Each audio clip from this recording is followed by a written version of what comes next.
আজি মই অসম মেঘালয় সীমান্তৱৰ্তী অঞ্চলৰ যিটো আমাৰ অসম মেঘালয় সংযোগী পথ এই পথটোৰে অকণমান ৰাইড কৰিম। মানে এই মোৰ এখন NS 160 এই বাইকখনেৰে অকণমান মানে ৰাইড কৰি আপোনাক খুব ধুনীয়া মনোমোহা পৰিৱেশ এটাক দেখুৱাম। যিটো এই ৰাস্তাটো হৈছে আপুনি গুৱাহাটীৰ পৰা আহি একোলেন হৈ সোমোৱাই মানে ৰাণী পাব। ৰাণীৰ পৰা কেই কিলোমিটাৰ ভিতৰত আপুনি এনেকুৱা খুব ধুনীয়া পৰিৱেশৰ মাজেৰে এই ৰাস্তাটোৰে যাব পাৰিব। আৰু এই ৰাস্তাটোৰ আপুনি চিধাই গ'লে আপুনি মেঘালয় পাব। মেঘালয়ৰ পৰা তেনেকৈ আপুনি পাথাৰখামা হৈ আপুনি শ্বিলঙলৈ যাব পাৰিব।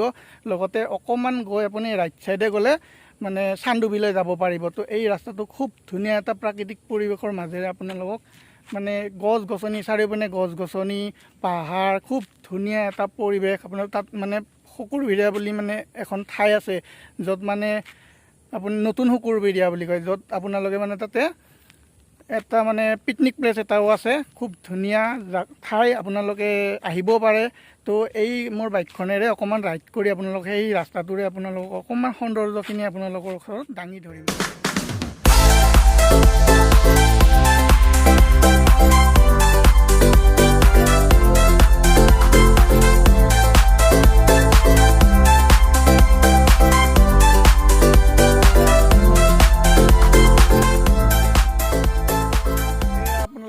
চান্দুবি পষ্টাৰখন দেখিছে, এইপিনে আপোনালোকে চিধাই গ'লে মেঘালয় পাব।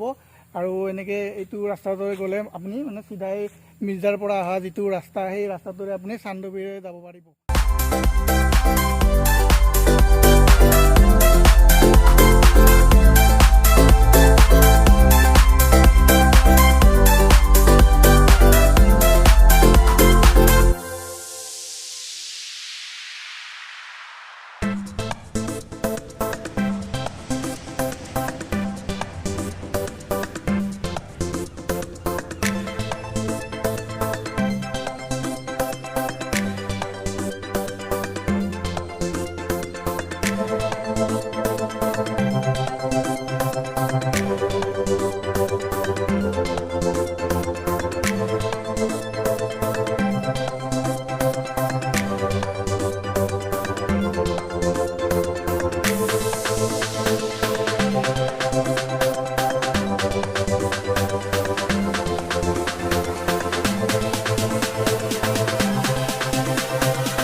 তো গাইজ ফাইনেলি আহি পালোঁ মেঘালয় বৰ্ডাৰ।